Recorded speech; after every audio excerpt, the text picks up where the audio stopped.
going on, everybody? Welcome back to Let's Talk Movies. I'm Brad. I'm Miguel.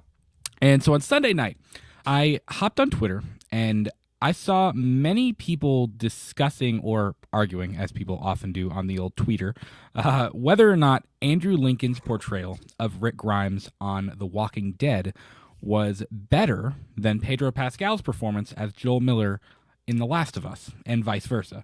Now, if you are a friend of our channel, you know that we're both massive zombie fans. I adore The Walking Dead and The Last of Us. You kind of fell off The Walking Dead for a little bit, Miguel. I don't know. Did you ever even get back on?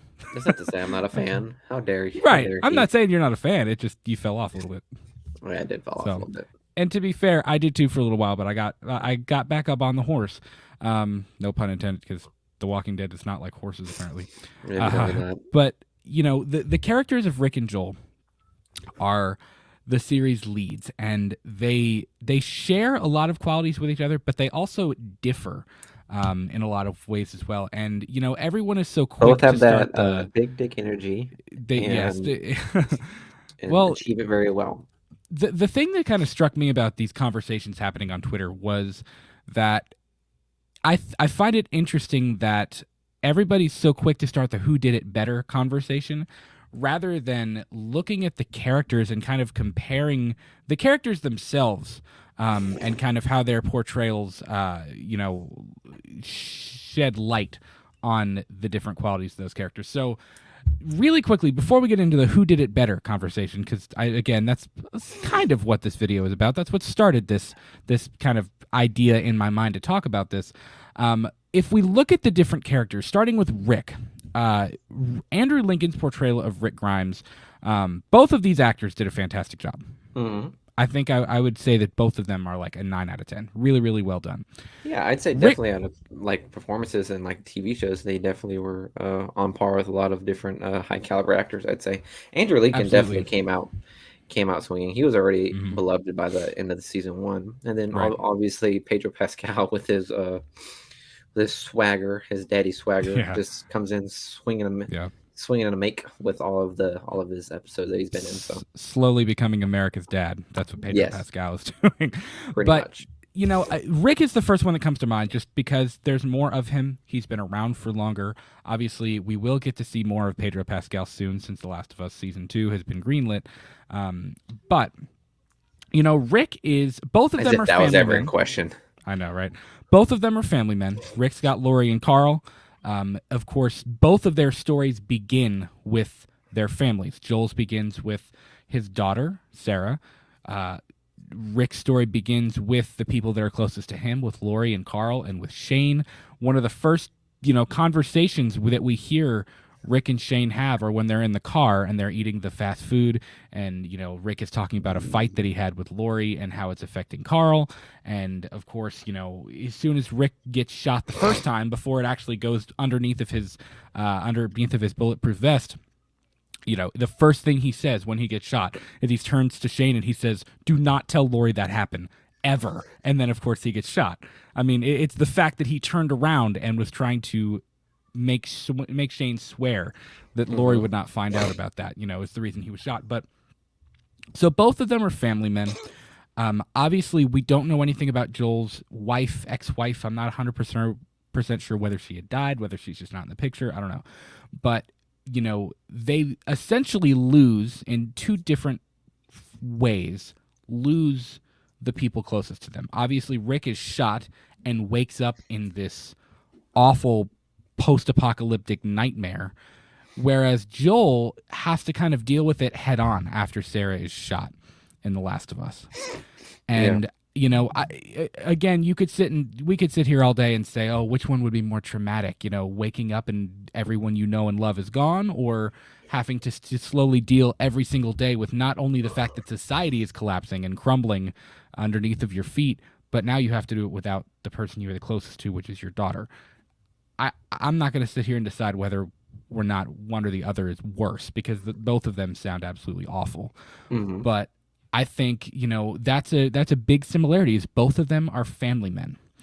And with Rick's story, I think the biggest difference for me is that if we look at Joel in The Last of Us, even in the video game, Joel has a very small clique of people that he trusts. Tess. Joel?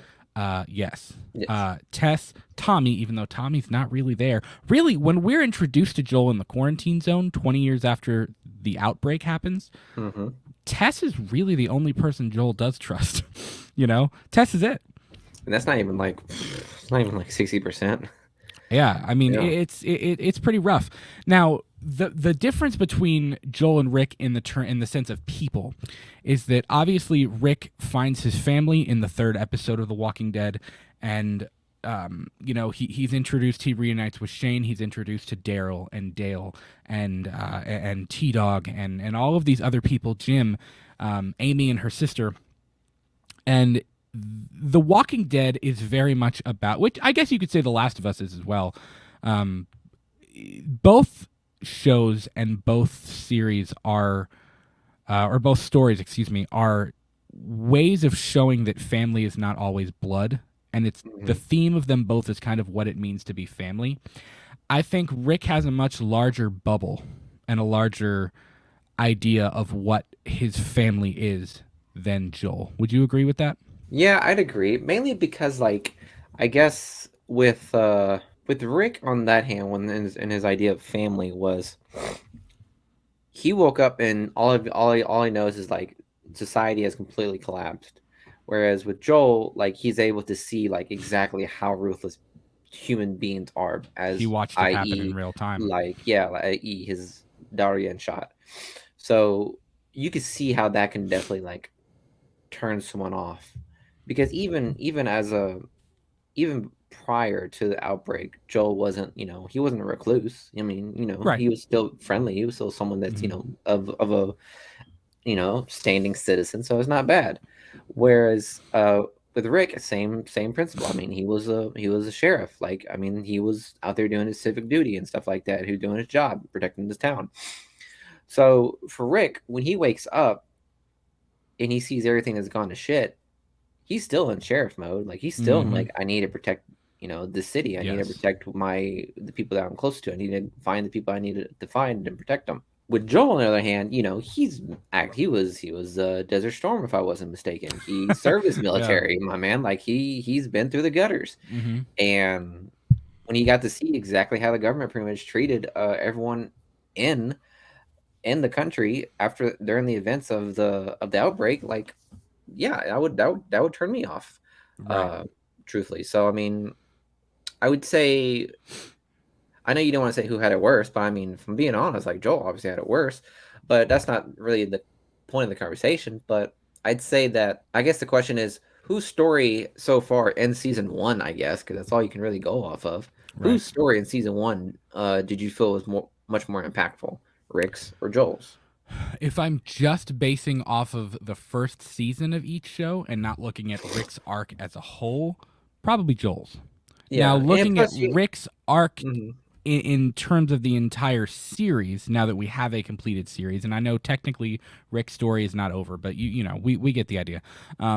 We've seen Rick at his best, we've seen Rick at his worst. Joel, I think another big difference between the two of them is Rick wears his heart on his sleeve. Rick is not afraid to be the guy who will stand up to do the right thing. And it's not that I think Joel is a bad person, because I don't think Joel is a bad person at all. But I think that The man has seen Joel, some shit. I think he he, was he has, Rick. How can I say this? Joe was pretty much Alexandria Crazy Rick yes, yes. at And that point in we time. have seen Rick pull the Joel thing multiple times on the show, because, of course, the longer you spend in this post apocalyptic environment, the more hard up it's going to make you. You know what I mean? Hmm. It's gonna stiffen you and make you a little bit colder.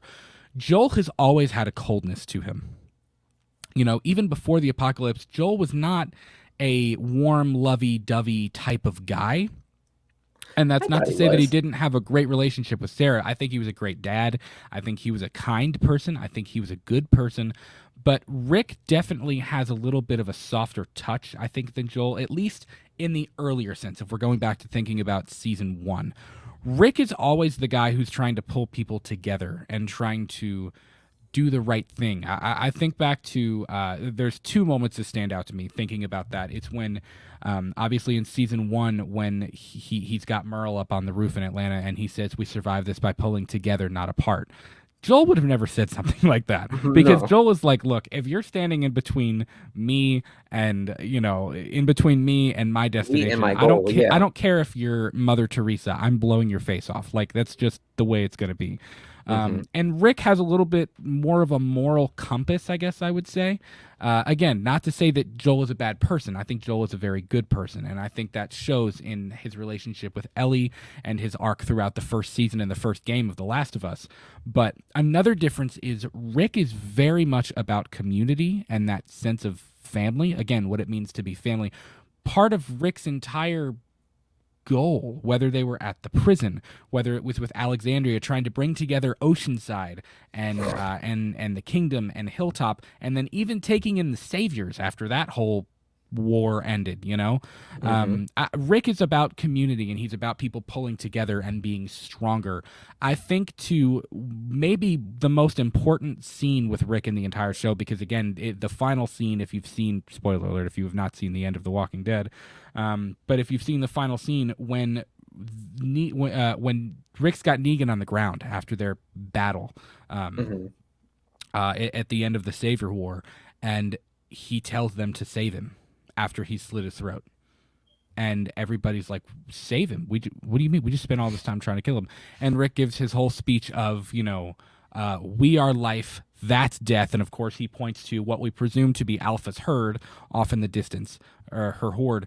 And her bunch of whores. That's who he's pointing to. But he says, "We are life. That's death. We're the ones who live." And of course, that comes back to the end when we harken back to Michonne saying, "Remember what I told you? It's what he said.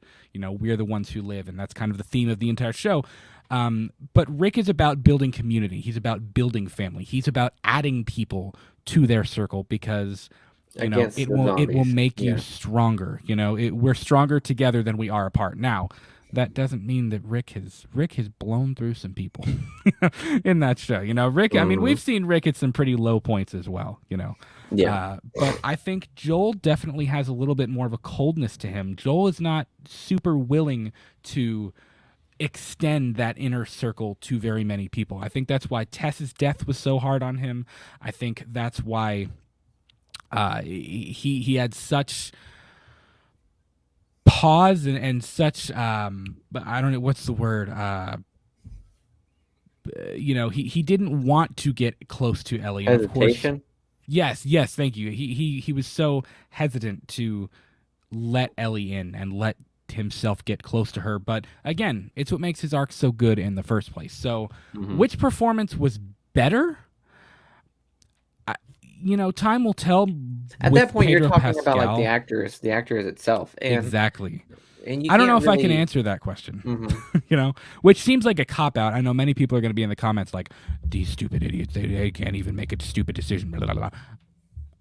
It's splitting hairs. I mean, Hmm. they both did that particular We didn't tell character you we were going to tell you who's our justice. favorite.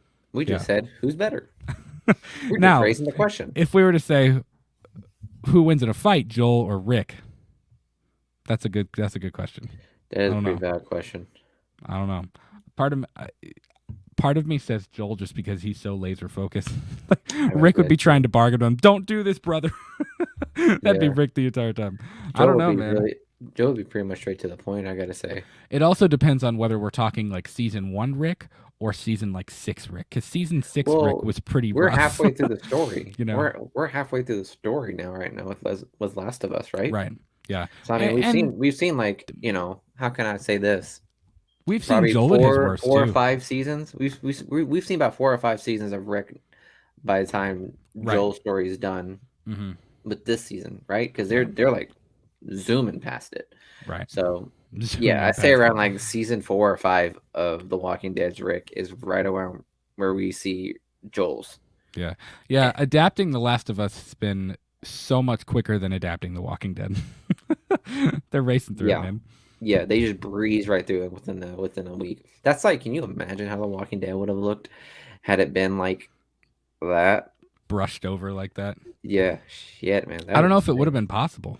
probably The wouldn't have. game there are moments in the game like I showed Julia a few of them and she was like, yeah, you couldn't have done that in the show. And I was like, yeah, like I think about the way that Ellie is captured by the fireflies in the game towards the end with the water and when they're in the tunnel and the bus flipping over and and they're trying to swim like you couldn't have that's too much. You couldn't have done that in the show. So but listen, I think both of them, Andrew Lincoln and Pedro Pascal, did both of those characters a lot of justice. And if, picking a favorite is one thing, but again, attacking each other and trying to say, oh, Andrew Lincoln did better, or no, Pedro Pascal's the better actor, he's the better. Why is it always a competition?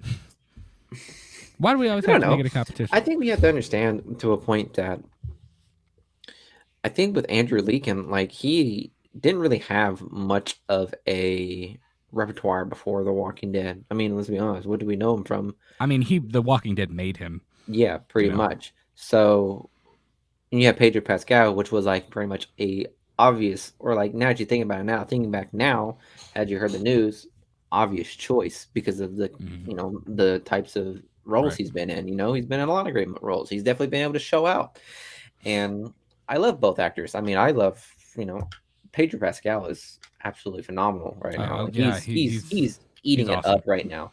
Yes. So, and Andrew Lincoln pretty much made that show his, and albeit the writers did their thing, but I mean, like that show is his. That show was Andrew Lincoln's show.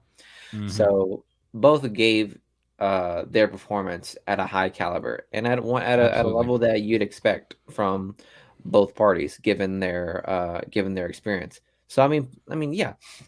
It's like you're pretty much comparing like apples to oranges in that regards. Right. Now, if you want to talk, I think the story that people are trying to get with now is the fact like whose story is better, Joel's or Rick's. To say who is the better actor, I mean, you're not really even talking about the story right now. You're just talking about you're splitting hairs. The actor, yeah, you're just splitting the hairs. And to kind of round this out, people were talking about the back to that, me seeing Rick Grimes trending on Twitter and things like that. People were comparing the acting of the two. And I just thought it would be a much more interesting conversation not to compare Andrew Lincoln and Pedro Pascal's acting ability, because I think both of them have shown they're pretty competent actors, know. But I think it was more interesting to compare and contrast the characters because, again, there are things that are very similar, but there are also things that kind of set them apart and make them different as well. So, but either way, listen, comment down below. Let us know your thoughts. Which character arc do you think was better? If you want to tell us which actor you think did a better job, go ahead and throw that in the comments. Whatever your thoughts may be, please share them with us below. Listen, so this Friday night, we are going to share our spoiler-free thoughts on Guardians of the Galaxy Volume 3 from the movie theater parking lot.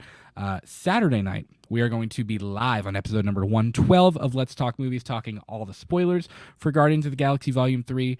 I think it's going to be a tearjerker. That's my prediction. I'm saying it right now. I think it's going to be a tearjerker.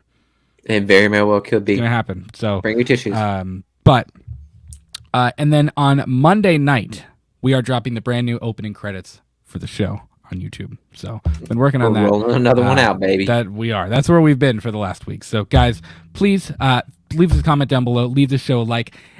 If you don't follow us on Twitter and Instagram at LTN Podcast KY, please go ahead and do that. If you have not joined our Facebook group, type in Let's Talk Movies community page. Let's Talk Movies YouTube channel -- community page on Facebook when you're using the Facebook app, and we'll pop up. And please join the community, guys. Thanks so much for joining us, and we'll talk to you soon. Peace.